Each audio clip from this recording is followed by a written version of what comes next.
नमस्कार विद्यार्थी मित्रांनो, मी कुशल देशपांडे डबल ओ अकॅडमीच्या या यूट्यूब चॅनलवरती आपल्या सर्वांचं सहर्ष स्वागत करतो. मित्रांनो, 2024 16 जूनला होणारी कंबाईन पूर्व परीक्षा या परीक्षेसाठी आज आपल्याला एक महत्त्वपूर्ण अभ्यासाचं नियोजन पाहायचे की ज्या नियोजनातनं तुम्हाला 100% 100 पैकी 60+ मार्क मिळतील. मित्रांनो, लक्षात घ्या, आजकाल जर आपण विचार करायला गेलो तर परीक्षेचे जे स्वरूप आहे, काठिण्य पातळी आहे, ती आता वाढतीये आणि ह्याच काठिण्य पातळीला जी वाढतीये त्या काठिण्य पातळीला कुठं ना कुठेतरी लेवल करण्यासाठी, त्या काठिण्य पातळी बरोबर आपण चालण्यासाठी आपल्याला एक स्मार्ट नियोजनाची आवश्यकता असते. मित्रांनो, हे जर नियोजन आपण केलं तर आपल्याला देखील 100 पैकी 60+ मार्क नक्कीच मिळणार आहेत आणि ते कसे मिळणार यासाठी एक विशेष नियोजन मी तुम्हाला या सेशनमध्ये सांगणार आहे. मित्रांनो, आपली परीक्षा 16 जून 2024ला आहे. जवळपास आपल्या हातामध्ये अजूनही 6 महिन्यांचा अवधी राहिलेला आहे आणि या 6 महिन्यांच्या अवधीमध्ये आपण पूर्व परीक्षेचा सुनियोजित अभ्यास करू शकतो. आणि तो नेमका कसा करायचा, प्रत्येक विषयाला टार्गेटेड मार्क किती असावेत जेणेकरून 60+ मार्क या मार्कांची स्ट्रॅटेजी ही आपल्याला बनवता येईल, याचाच आपण यामध्ये अभ्यास करणार आहोत. सो लक्षात घ्या मित्रांनो, बघा, 16 जूनला आपली परीक्षा असणार आहे. या परीक्षेत आपल्याला 100 पैकी 60+ मार्क पाडायचे आहेत. त्यासाठी आपल्याला संपूर्ण जे काही अभ्यासाचं प्लॅनिंग आहे ते प्लॅनिंग या सेशनमध्ये पाहायचं आहे. अभ्यासाचं पूर्णपणे प्लॅनिंग, ज्याला आपण अभ्यासाची स्ट्रॅटेजी असं देखील म्हणतो, ज्याला आपण 60 मार्काची स्ट्रॅटेजी असं देखील म्हणू शकतो, ती आपल्याला या सेशनमध्ये पाहायची आहे. लक्षात घ्या मित्रांनो, आपल्याला प्रत्येकालाच माहिती आहे की आपल्याला साधारणतः आपण जर पूर्व परीक्षेचा विचार करायला गेलो तर पूर्व परीक्षेला आपल्याला 7 विषय आहेत. 7 विषयांचा जर विचार केला तर कोणते कोणते आहेत? हिस्ट्री आहे, जिओग्राफी आहे, पॉलिटी आहे, इकॉनॉमी आहे. हे 4 महत्त्वाचे सब्जेक्ट आहेत. त्यानंतर आपल्याला सायन्स आहे, त्यानंतर करंट अफेअर आहे, त्याचप्रमाणे मॅथ्स अँड रिझनिंग आहे. तेव्हा पहिले 4 आणि त्यानंतरचे हे 3 विषय, असे एकूण 7 विषय हे आपल्याला पूर्व परीक्षेला असणार आहेत. मित्रांनो, या 7 विषयांचा जर आपण विचार करायला गेलो तर प्रत्येक विषयाला सरासरी 14 प्रश्न हे आता पेपरला विचारले जातात. नक्कीच आपल्याला मान्य आहे की 2023ला हिस्ट्री आणि जिओग्राफीला साधारणतः 10 मार्क विचारले गेलेले आहेत. 10 मार्क किंवा 10 प्रश्न विचारले गेलेले आहेत. त्यामुळे हिस्ट्री जिओग्राफीचे मार्क हे पूर्णपणे कमी झालेले आहेत आणि इतर विषयांचे मार्क हे त्या तुलनेने वाढलेले आहेत. पण मित्रांनो, ही गोष्ट फक्त 2023 सालची होती. 2022चा जर आपण विचार करायला गेलो, 2021चा विचार केला तर नक्कीच आपल्याला हिस्ट्री आणि जिओग्राफीचे मार्क हे 12, 13, 14 या पट्टीमध्ये किंवा या प्रमाणात पाहायला मिळतात. त्यामुळे सांगता येत नाही, मागच्या वर्षी कदाचित त्यांनी 10 मार्कच ठेवले असतील, पुढच्या वर्षी ते वाढवतील, सांगता येत नाही. त्यामुळे लक्षात घ्या, सरासरी प्रत्येक विषय, किती विषय ते एकूण 7 विषय आहेत आणि या 7 विषयांना सरासरी किती प्रश्न आहेत आपल्याकडे, तर 14 प्रश्न आहेत. त्यामुळे आपण जर 14 प्रश्न 7 विषय पकडले तर एकूण आपली प्रश्नांची संख्या किती होते, तर ती होते 98. त्यामुळे लक्षात घ्या, साधारणतः 98 म्हणजेच 100 मार्क, या 100 मार्कांचं टार्गेट आपण ज्यावेळेला पकडतो त्यावेळेला समोर 7 विषय आहेत आणि 7 विषयांना प्रत्येकी 14 प्रश्न, 14 मार्क हे आपल्याकडे आहेत. मग आता या 14 मार्कांपैकी प्रत्येक विषयामध्ये मिळणाऱ्या मार्कांची संख्या किती प्रमाणात आपल्याला टार्गेटेड स्कोर मिळवायचा आहे जेणेकरून आपण आपली पूर्व परीक्षा पास होऊ शकतो. तर यासाठी आपल्याला प्रत्येक विषयामध्ये आपली स्वतःची गुणवत्ता काय आहे, आपल्याला त्या विषयाची किती डेप्थ माहिती आहे, आपल्याला तो विषय आवडीचा आहे का, शिवाय त्या विषयामध्ये नेमकं आपल्याला मार्क मिळू शकतात का, या सर्व गोष्टींचा विचार करता एक स्ट्रॅटेजी मी तुम्हाला यामध्ये सांगणार आहे. तर लक्षात घ्या, 7 विषय सुरुवात आपल्याला करायची आहे इतिहासापासून. सरासरी जे प्रश्न आहेत ते 14 प्रश्न आहेत आणि आपल्याला कंपल्सरी आपले जे टार्गेटेड स्कोर आहे ते किती प्रश्नांचा आहे, तर 10 प्रश्नांचा. म्हणजे 14 पैकी आपल्याला 10 मार्क यामध्ये 100% मिळवायचे. याचा अर्थ तुम्हाला जर 12 मिळाले तर उत्तम आहे ना मित्रांनो. 12 मिळाले तर अतिशय उत्तम आहे. पण लक्षात घ्या मित्रांनो, आपल्याला काहीही करून काय करायचे, तर एकच टार्गेट ठेवायचे की अरे बाबा, इतिहासाला 14 प्रश्न आहेत ना, तर त्यातले 10 मार्क, 10 प्रश्न हे माझे 100% बरोबर आले पाहिजेत. आणि ते येतात का, जर विशिष्ट नियोजन आपण केलं तर आपल्याला ते मार्क मिळतात. ओके, त्यामुळे लक्षात घ्या, इतिहासामध्ये एकूण 14 प्रश्न आहेत आणि त्यामध्ये 10 आपल्याला मिळवायचे आहेत. यासाठी इतिहासामधले जे इम्पॉर्टंट टॉपिक आहेत त्या टॉपिकवरती आपल्याला फोकस करायचा आहे, की ज्या टॉपिकवरती क्वेश्चन दरवर्षी येतात म्हणजे येतात. आणि जर त्या टॉपिकवरती आपण कॉन्सन्ट्रेट केलं तर नक्कीच त्या संपूर्ण टॉपिकचा अभ्यास आपला 100% झालेला असेल तर त्यावरचे कशाही स्वरूपात विचारलेले प्रश्न, त्या प्रश्नांची उत्तरं ही आपल्याला व्यवस्थित देता येतात. म्हणून लक्षात घ्या, 14 प्रश्न आणि एकूण टार्गेटेड स्कोअर किती आपला, तर तो असणार आहे 10 मार्कांचा. सेम याच पद्धतीने भूगोल विषय आहे. एकूण प्रश्न किती आहेत आपल्याकडे, 14 प्रश्न आहेत आणि आपल्याला एकूण जो टार्गेट पकडायचा आहे तो किती पकडायचा आहे, 10 पकडायचा आहे. मित्रांनो, इतिहास आणि भूगोल या दोन्ही विषयामध्ये मी 10-10 मार्कांचं टार्गेट पकडलेलं आहे. का पकडलेलं आहे, कारण या दोन्ही विषयांना आपल्याकडे समान न्याय दिला जातो. लक्षात घ्या मित्रांनो, इतिहास आणि भूगोल असे दोन विषय आहेत की ज्या दोन विषयांमध्ये फारसा डाटा बदलत नाही. डाटा जो आहे तोच राहतो. त्यामुळे काय होतं, त्यामुळे तुम्ही एकदा का तो डाटा कव्हर केला की परत त्या डाट्यामध्ये वेगळं असं काही करण्यासारखं नसतं. आणि म्हणून लक्षात घ्या, आपल्याकडं या प्रश्नांमध्ये किंवा या विषयांमध्ये 14 प्रश्नांपैकी 10 मार्क मिळवायला आपल्याला सहज सोपं जातं. शिवाय विशिष्ट टॉपिक ठरलेले आहेत की ज्या टॉपिकवरती आयोग प्रश्न विचारतं म्हणजे विचारतं. मग तेच जर टॉपिक आपण जास्तीत जास्त कव्हर केले तर मित्रांनो त्यातले मार्क आपल्याला 100% मिळणार. आणि मग त्यातले मार्क जर 100% मिळणार असतील तर नक्कीच आपल्याला त्याला टार्गेट करायचे आणि त्याला टार्गेट करून 14 पैकी 10 मार्क मिळवायचे आहेत. इतिहासामध्ये पण तेच मिळवायचे आणि भूगोल या विषयात देखील तेच मिळवायचे. म्हणून लक्षात घ्या, या दोन्ही विषयांसाठी आपण टार्गेटेड स्कोअर किती पकडलेला आहे, तो अर्थात 10 पकडलेला आहे. त्यानंतर पुढचा जो विषय आहे तो राज्यशास्त्र आहे. राज्यशास्त्रामध्ये देखील सरासरी प्रश्न 14 आहेत, पण इथं मात्र आपण टार्गेटेड स्कोअर मात्र किती पकडलेला आहे, तर तो 8 पकडलेला आहे. हा टार्गेटेड स्कोअर मी आता इतिहास आणि भूगोल प्रमाणे 10 घेतलेला नाहीये, मी तो 8 वरती आणलेला आहे. का आणलेला आहे 8 वरती, विचार करायला गेलं तर राज्यशास्त्र या विषयामध्ये ॲक्च्युअल ज्या संकल्पना आहेत त्या संकल्पनांवरती प्रश्न असतो, कलमांवर प्रश्न असतो, पण त्याचबरोबर करंटवरती देखील प्रश्न जास्त असतात. मग लक्षात घ्या, कुठे ना कुठेतरी त्या गोष्टी चुकण्याची शक्यता असते. आपण त्यातल्या सर्वच गोष्टी वाचलेल्या असतील किंवा नसतील माहीत नसतं.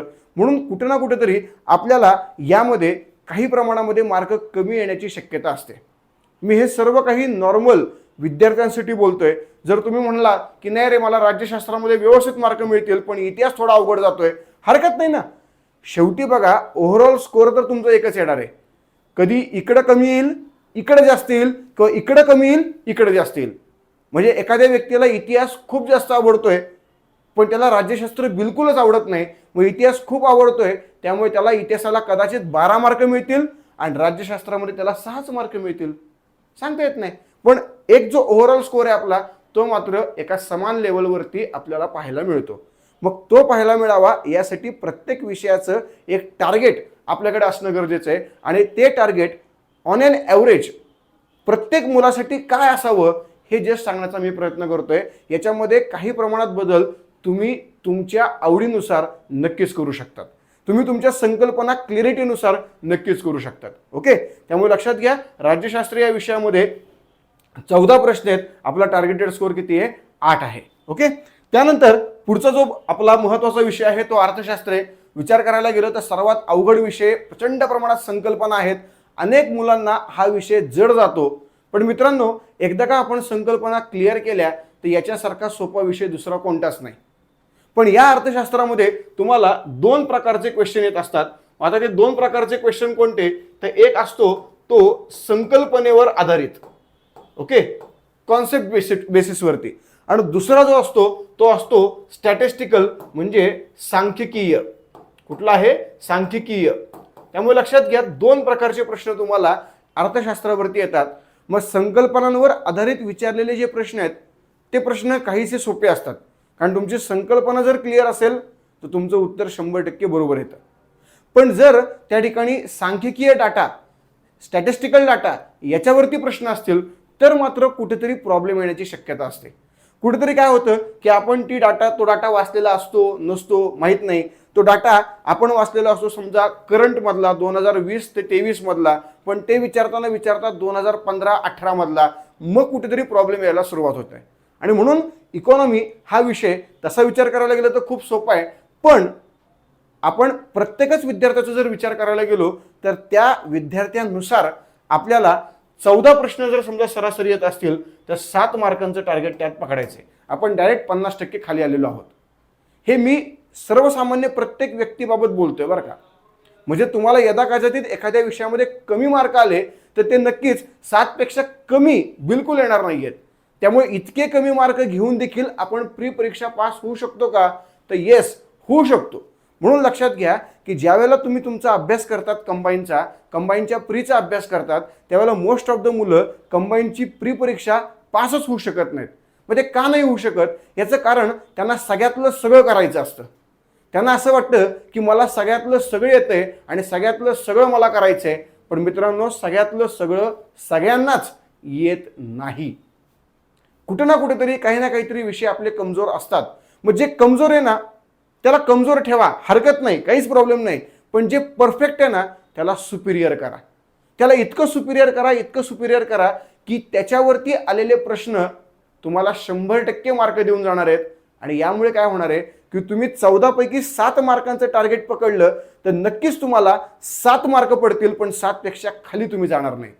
ओके, ह्याचा फायदा हा जास्त होतो. आणि मग इतिहास जर माझा आवडीचा आहे, भूगोल माझ्या आवडीचा आहे, राज्यशास्त्र माझ्या आवडीचं आहे, चला त्यात मार्क वाढवा, परत तुम्हाला चान्स आहे. हा, आता तुम्ही जर असं म्हणलात की मला कुठलेच विषय आवडत नाहीत तर मात्र तुम्हाला MPSC करायची नाहीये, कंबाईन करायची नाहीये, हे लक्षात घ्या. तुम्ही म्हटला मला इतिहास, भूगोल, राज्यशास्त्र, अर्थशास्त्र बिलकुल आवडत नाही, बाबा रे, मग तू कुठल्याही प्रकारे MPSC करू नको, तू निवांत घरी बस. काही MPSC करायची गरज नाही. उगीच MPSCचा फॉर्म भरून सरकारला कशाला पैसे द्यायचेत, नाही का? त्यामुळे लक्षात घ्या मित्रांनो, आपण जर खरंच आपल्याला MPSC करायची आहे, कंबाईन करायची आहे, पोस्ट मिळवायची आहे आणि आपल्याला ते विषय आवडत आहेत तरच तुम्ही या क्षेत्राकडे वळा. ओके, म्हणून लक्षात घ्या, या ठिकाणी टार्गेटेड स्कोर हा आपण अत्यंत कमी पकडलेला आहे, 50% पकडलेला आहे, 14 पैकी केवळ 7 पकडलेला आहे. ओके, त्यानंतरचा जो विषय आपला तो आहे विज्ञान. विचार करायला गेलं तर खूप सोपा आहे, पण याच्यामध्ये पण काय होतं की आपल्याकडे MPSC करणारा, कंबाईन करणारा जो वर्ग आहे तो सायन्स बॅकग्राऊंड मधला पण आहे, तो कॉमर्स बॅकग्राऊंड मधला पण आहे, तो आर्ट्स बॅकग्राऊंड मधला पण आहे. वेगवेगळ्या बॅकग्राऊंड मधले लोक आहेत आपल्याकडे. त्यामुळे त्या व्यक्तीने, आता उदाहरणार्थ तो आर्ट्स मधला आहे तर त्या व्यक्तीने मागचे 3-4 वर्ष, 5 वर्ष जवळपास कुठल्याही प्रकारे विज्ञान शिकलेलंच नसतं. तो कॉमर्स बॅकग्राऊंड मधला आहे, 5 वर्ष त्यांनी विज्ञान शिकलेलंच नसतं. तो सायन्स बॅकग्राऊंड मधला आहे, त्यांनी मागच्या 5 वर्षामध्ये विज्ञान इतकं शिकलेलं असतं की ते खूप जास्त होतं, याची लेवल कमी राहते. त्यामुळे लक्षात घ्या मित्रांनो, तुम्ही विज्ञान जर 5 वर्ष शिकलेले आहेत तरी तुम्हाला फायदा नाहीये, आणि तुम्ही 5 वर्ष नाही शिकलात तरी तुम्हाला ते अवघड जाणार नाहीये, हे लक्षात घ्या. सगळ्यांना समान लेवल आहे, कारण तुम्हाला 10वी पर्यंतचं विज्ञान हे या ठिकाणी विचारलं जातं. विज्ञान आहे त्याचबरोबर तुम्हाला तंत्रज्ञान देखील आहे. त्यामुळे लक्षात घ्या, 10वी पर्यंतचा जर अभ्यास आपण याच्यामध्ये क्लिअर केला आणि त्यात आपण क्लिअर असू तर आपल्याला यातले मार्क 100% मिळणार आहेत. तुम्ही इंग्लिश मिडियमचे असाल तर इंग्लिशमधले प्रश्न वाचा, तुम्ही मराठी मिडियममधले असाल तर मराठीतले वाचा. कारण प्रॉब्लेम काय येतो की विज्ञानामध्ये अनेक शब्द आहेत इंग्रजीमधले की जे मराठीमध्ये काय असू शकतात ते जर आपण ऐकले तर आपल्याला हसू येतं की अरे असा शब्द, म्हणजे समजा आपण म्हटलं पॅनक्रिया, त्याला मग मराठीत शब्द काय रे बाबा? मग शब्द आम्हाला आठवतो काय? स्वादुपिंड. आम्ही फक्त महादेवाचीच पिंड ऐकलेली आहे, इथं आम्हाला ऐकायला काय मिळाली? स्वादुपिंड. आणि ती पण कुठं? आपल्या शरीरामध्ये. आहे की नाही अवघड प्रक्रिया? मग मराठीमध्ये असा शब्द आपण ऐकला की कुठं ना कुठेतरी आपल्यालाच ते अवघड वाटतं, जड जातं. म्हणून मित्रांनो, इथं एक लक्षात ठेवायचं आहे की तुम्हाला तुमची सोयीस्कर भाषा निवडायची आहे आणि त्याच्यामध्ये पेपर सोडवायचा आहे. कुठलीही भाषा निवडा, काही प्रॉब्लेम नाही. कुठली म्हणजे इंग्रजी किंवा मराठी. ओके, सो या पद्धतीने तुम्ही हा प्रश्न किंवा हे विषय सोडवणं गरजेचं आहे. कारण विज्ञान अनेक लोकांनी इंग्लिश मिडियममधनं दिलेला असतो, अनेक लोकांनी मराठी मिडियममधनं, पण दोघांची संख्या जवळपास समसमान आहे. कारण सेमी इंग्लिशमुळे हे प्रमाण आता इंग्लिश मिडियममधनं वाढलेलं आहे. त्यामुळे लक्षात घ्या मित्रांनो, विज्ञान एकूण प्रश्न साधारणपणे 14 आहेत आणि याच्यामध्ये आपल्याला टार्गेटेड स्कोर किती पकडायचा आहे? तर तो 8 पकडायचा आहे. जर 8 मार्क आपल्याला 14 पैकी मिळत असतील तर 100% आपण आपली प्री परीक्षा पास होणार आहे. मग यासाठी आपल्याला काय करायचं आहे? विज्ञान आणि तंत्रज्ञानमध्ये जे काही प्रश्न विचारतात, जे काही वेगवेगळे टॉपिक आहेत, सब टॉपिक आहेत, याच्यातले सगळेच टॉपिक मला जमतायत का? की हे जमतायत, हे खूप चांगले जमतायत, हे बिलकुलच जमत नाहीयेत, असं काय आहे का? तर याचं नियोजन प्रॉपर करायचं आणि त्या नियोजनाच्या आधारावरती मला 8 मार्क 100% 8 मार्क कसे मिळतील ह्याचा मी प्रयत्न करणार आणि त्या प्रकारचे टॉपिक मी कव्हर करणार. त्याच प्रकारचे टॉपिक जर जास्तीत जास्त कव्हर झाले तर तुम्हाला ते मार्क जे आहेत ते मार्क उपलब्ध होतात. म्हणून लक्षात घ्या मित्रांनो, तुम्हाला या ठिकाणी 14 पैकी 8 मार्कांचं टार्गेट हे या ठिकाणी पकडायचं आहे. त्यानंतर गणित बुद्धिमत्ता. गणित थोडंसं कमी मार्काला आहे, बुद्धिमत्ता जास्त मार्काला आहे. आपण जर विचार करायला गेलो साधारण 14 प्रश्न असतील तर साधारण एक 4 ते 5 प्रश्न नाही का, 4 ते 5 प्रश्न हे गणितावरती असतात आणि उरलेले जे प्रश्न आहेत, मग समजा आपण ते प्रश्न किती पकडले, समजा आपण ते प्रश्न पकडले 8 ते 10, तर हे प्रश्न बुद्धिमापनावरती असतात. गणितावरती कमी प्रश्न असतात, बुद्धिमापनावरती जास्त प्रश्न असतात. मग एकूण गणित आणि बुद्धिमापनमध्ये प्रश्न किती आहेत? 14 प्रश्न आहेत. मग जर 14 प्रश्न आहेत तर आपल्याला टार्गेटेड स्कोर इथं किती पकडायचा आहे? 10 पकडायचा आहे. आणि तो मिळतो का? आरामात मिळतो. कारण बुद्धिमापन हा एक असा विषय आहे की ज्या विषयामध्ये एक विशिष्ट स्ट्रॅटेजी आहे, एक विशिष्ट संकल्पना आहे आणि ती संकल्पना तुमच्याकडे क्लिअर असेल तर मित्रांनो 100% तुम्हाला या गणित बुद्धिमापनमध्ये 14 पैकी 10 मार्क मिळायला कोणीच रोखू शकत नाही. विशिष्ट संकल्पना आहेत, विशिष्ट प्रकारचे एक्झाम्पल आहेत आणि त्या एक्झाम्पलसाठी विशिष्ट लॉजिक डेव्हलप केलेले आहे आणि तेवढं लॉजिक जर तुम्ही वापरलं तुमचं काम झालेलं आहे. तुम्हाला परत काहीच करायची गरज नाही मित्रांनो. म्हणून लक्षात घ्या, गणित बुद्धिमापन एकूण 14 प्रश्न आणि टार्गेटेड स्कोर किती आपला, तर तो असणार आहे 10 मार्कांचा. त्यामुळे मित्रांनो या पद्धतीने आपण एकूण जर विषय बघितले तर त्या विषयामधला सगळ्यात शेवटचा विषय तो म्हणजे चालू घडामोडी. खरं तर खूप महत्त्वाचा विषय आहे करंट, ज्याला आपण म्हणतो.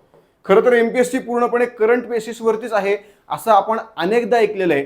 मग या चालू घडामोडीचा एवढा बाऊ का केला जातो? चालू घडामोडीबद्दल अनेक विद्यार्थ्यांच्या मनामध्ये नेमका न्यूनगंड का असतो? ह्याचं कारण एकच आहे की बाबा रे, इथं वाचण्यासारखं खूप सारं मटेरियल आहे, वाचण्यासारखं मटेरियल खूप जास्त आहे, परंतु मी जे वाचल त्यातलंच परीक्षेला येईल का ह्याची शाश्वती कुठंच नाही आहे. कोणीच सांगू शकत नाही बाबा रे तू हे पुस्तक वाच आणि हे पुस्तक वाचलं ना की बस तुला परत काही करायची गरज नाही, याच पुस्तकातनं सगळं काही करंट येतं, असं कोणीही म्हणत नाही. आणि जर म्हणत असेल तर 100% तो प्रॉब्लेमॅटिक विद्यार्थी आहे, प्रॉब्लेमॅटिक शिक्षक आहे. लक्षात घ्या, कारण करंट आहे, करंटला आवाका खूप मोठा आहे. त्याला तुम्ही विशिष्ट मर्यादेमध्ये बिलकुल ठेवू शकत नाही, विशिष्ट बाउंड्रीजमध्ये तुम्ही त्याला अजिबात ठेवू शकत नाही. म्हणून लक्षात घ्या, इथं मार्क मिळवणं जरा जास्त कठीण आहे. कारण तुम्ही जर वाचलेलं आहे आणि त्या वाचलेल्या मुद्द्यांवरतीच प्रश्न आलाय, जर तुमचं नशीब चांगलं असेल तर मित्रांनो तुमच्यासारखे तुम्हीच ग्रेट. पण जर तशा प्रकारचे प्रश्न नाही आले तर मात्र मित्रांनो तुमच्यासारखे दुर्दैवी दुसरे कोणीही नाही. म्हणजे मी भरमसाठ करंटचा अभ्यास केलाय, पण मी ज्याचा अभ्यास केलाय त्याच्यावरती एकही प्रश्न नाहीये, मी ज्याचा केला नाही त्याच्यावरती सगळे प्रश्न आलेत. तुमच्यासारखा दुसरा दुर्दैवी व्यक्ती कोणीच नाही. बघा, ज्यावेळेला ऑस्ट्रेलिया आणि इंडिया फायनल मॅच झाली वर्ल्ड कप 2023 आणि त्या फायनल मॅचमध्ये ज्यावेळेला ट्रॅव्हिस हेडनी इंडियाला भरपूर प्रमाणात ठोकलं आणि त्यानंतर त्याला मॅन ऑफ द मॅच मिळाली, त्यावेळेस तो म्हणाला की रोहित शर्मा याच्या इतका दुर्दैवी व्यक्ती मी सध्या कुणालाच पाहत नाही, म्हणजे याच्या इतका दुर्दैवी व्यक्ती म्हणून मी दुसऱ्या कोणालाच पाहू शकत नाही. का बरं? कारण इतक्या सगळ्या मॅचेस जिंकला आणि शेवटच्या मॅचमध्ये थोडीशी चूक झाली आणि त्या चुकीमुळे हातातनं कप निघून गेला. बरोबर ना? मग अशी अवस्था होती इथं की बाबा मला हे वाटतंय चांगलं, मला हे वाटतंय चांगलं, हे वाटतंय महत्त्वाचं, ते वाटतंय महत्त्वाचं, मी सगळं करतो आणि काही विशिष्ट पॉईंट म्हणतो अरे यार बास करू आता, बास एवढं करंट खूप झालं, आणि ज्या पॉईंटकडे मी दुर्लक्ष करतो त्याच पॉईंटवरती प्रश्न येतो. मित्रांनो हे खूप अवघड असतं. आणि मग हे ज्यावेळेस अवघड होतं ना त्यावेळेला खऱ्या अर्थाने मार्क आपले कमी येतात. म्हणून मित्रांनो लक्षात घ्या, मी इथं पुन्हा एकदा एकूण प्रश्न जर 14 आपल्याला विचारलेले असतील सरासरी, तर त्यामध्ये मार्क किती पकडलेले आहेत? केवळ 7 पकडलेले आहेत. इकॉनॉमी आणि करंट या दोन्ही विषयामध्ये मी मार्क खूप कमी पकडलेले आहेत. आणि इतके कमी पकडून देखील तुम्ही प्री परीक्षा पास होणार का? 100% होणार. कारण ते मार्क असे पकडलेले आहेत की जे पकडल्यानंतर देखील तुम्ही प्री परीक्षा पास होऊ शकतात याची शाश्वती आहे. म्हणून लक्षात घ्या मित्रांनो, मला सगळ्यातलं सगळं आलं पाहिजे अजिबात गरज नाहीये, अजिबात गरज नाहीये. पण मला मार्क मिळवण्यासाठी जे जे आवश्यक आहे ते सगळं आलं पाहिजे 100% गरज आहे. आणि मग ती गरज पूर्ण करा आणि त्यासाठी तुम्ही नियोजन करून अभ्यास करा आणि त्या नियोजनासाठी ही स्ट्रॅटेजी मात्र जरूर तुम्ही वापरा. म्हणून लक्षात घ्या, मी मगाशी तुम्हाला सांगितल्याप्रमाणे जे वेगवेगळे विषय आहेत त्या विषयानुसार बघा, हिस्ट्री, जिओग्राफी, त्यानंतर पॉलिटी, त्यानंतर इकॉनॉमी, त्यानंतर सायन्स, त्यानंतर MR म्हणजेच मॅथ्स रिझनिंग आणि त्यानंतर करंट. बरोबर आहे. यामध्ये मी हिस्ट्रीला तुम्हाला 10 मार्क दिलते, geography 10 mark, polity 8 mark, economy 7 mark, science पुन्हा एकदा मी 8 मार्क पकडले, त्यानंतर मॅथ्स आणि रिझनिंग 10 मार्क पकडले आणि करंट 7 मार्क पकडले. त्यामुळे लक्षात घ्या 10, 10, 20, 10, 30 झाले. ओके, 30 आणि 8 किती झाले? 38 झाले. 38 आणि 7 45 झाले. 45 आणि पुन्हा 8 किती झाले? 53 झाले. आणि 53 आणि 7 किती झाले? तर 60 झाले. मित्रांनो, या पद्धतीने आपल्याला 60 मार्कांचं हे टार्गेट काय करायचे? पकडायचे आणि 100 पैकी हे 60 मार्क 100% मिळवायचे. पण हे मिळवण्यासाठी आपल्याला जी मी आता तुम्हाला सांगितली ती स्ट्रॅटेजी, ती मात्र स्ट्रॅटेजी आपल्याला काय करायची मित्रांनो? तर 100% वापरायची स्ट्रॅटेजी. ओके, तर ही स्ट्रॅटेजी जर आपण 100% वापरली तर नक्कीच आपण MPSC कंबाईन पूर्व परीक्षा 2024 100% पास होणार. आजपर्यंत तुम्ही 2दा-3दा परीक्षा दिलेली आहे पण मी परीक्षा पासच झालो नाही. मित्रांनो, तुम्ही हे नियोजन करा, तुम्ही 100% पास होणार. माझी आत्ताच डिग्री कंप्लीट झालेली आहे आणि मी अभ्यासाला सुरुवात करतोय. मित्रांनो, तुम्ही हे नियोजन करा, तुम्ही देखील 100% पास होणार. कारण लक्षात घ्या, उद्या जर आपल्याकडे पोस्ट डिक्लेअर झाल्या, होणारच आहेत म्हणजे पोस्ट डिक्लेअर होतील त्यावेळेला एकच लक्षात ठेवायचे की समजा काय बाबा रे, PSI साठी किती आहे? 500 पोस्ट आहेत, 1000 पोस्ट आहेत, जे काही पोस्ट असतील, बाबा रे 500 पोस्ट आहेत, तर मला किती पाहिजेलेत? 1 पाहिजेले. मला फक्त 1 पाहिजेलेत आणि आहेत किती? 500 आहेत. मग बघा मित्रांनो, लेवल ऑफ कॉन्फिडन्स वाढतो आणि हा वाढला की 100% याचा फायदा तुम्हाला तुमच्या या परीक्षांमध्ये होतो. मग या पद्धतीचं जर नियोजन आपण सर्वांनी केलं तर नक्कीच एकूण परीक्षेचे मार्क 100 आहेत आणि तुम्हाला मार्क किती मिळणार आहेत? तर 60 मिळणार आहेत. आणि 60 मार्क तुम्हाला तुमची पूर्व परीक्षा पास होण्यासाठी मोर दॅन सफिशियंट आहे. मी अजिबात असं म्हणणार नाही तुम्हाला की ह्याच्या पुढे अजून तुम्हाला 2-4 मार्क पाहिजे आहेत, गरज नाहीये. हे मार्क तुम्हाला मोर दॅन सफिशियंट आहेत तुमची पूर्व परीक्षा पास होऊन मुख्य परीक्षेकडे जाण्यासाठी. म्हणून लक्षात घ्या मित्रांनो, या पद्धतीने नियोजन करा. जर या पद्धतीने नियोजन केलं तर नक्कीच तुम्ही 2024ची पूर्व परीक्षा पास होऊन तुम्ही मेन्स देणार आणि तुम्ही 2025 मध्ये अंगावर वर्दी घातलेली असेल किंवा इतर ज्या ज्या पोस्ट आहेत त्या पोस्ट तुम्हाला मिळालेल्या असतील. मित्रांनो, या सर्व गोष्टी ज्या मी तुम्हाला सांगितल्या त्याच गोष्टी बॅचच्या माध्यमातून आम्ही देखील तुमच्याकडनं करून घेणार आहोत आणि यासाठीच आपण एक बॅच लॉन्च करतोय, ज्या बॅचचे नाव असणार आहे उज्ज्वल बॅच.